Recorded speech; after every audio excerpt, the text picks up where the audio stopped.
If iPhone email such as Gmail or Yahoo is not updating automatically, then go to settings here. Go to apps at the bottom. Open mail. Go to mail accounts. Select fetch new data. Make sure that this push option is enabled like this one and automatically is selected. If you are using a Gmail, then go to Gmail, and here also make sure to select fetch.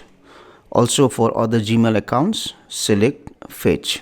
The next step is go to settings again, go to general, go to background app refresh, go to background app refresh and select Wi-Fi and cellular data both. Go back, and from here if you are using Gmail account, make sure to enable Gmail. If you are using Yahoo, then make sure to select Yahoo also.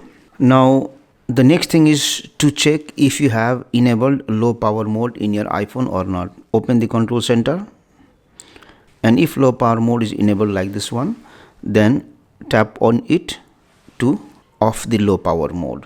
The last thing that you can do is to remove the email account and add again. So for that one, go to settings here.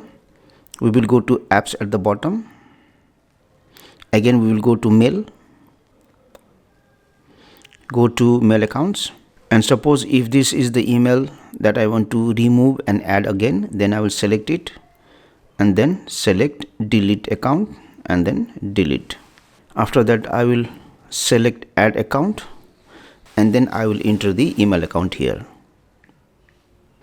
I will select this email which is mine and then next. Select open browser, select next. Now I have to enter the password. I have used security key, so I will log into my Gmail account with the security key. For you might have to use the password.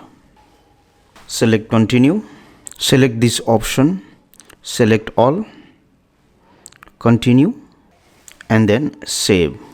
So once the Gmail account is added, your iPhone should be able to sync the emails.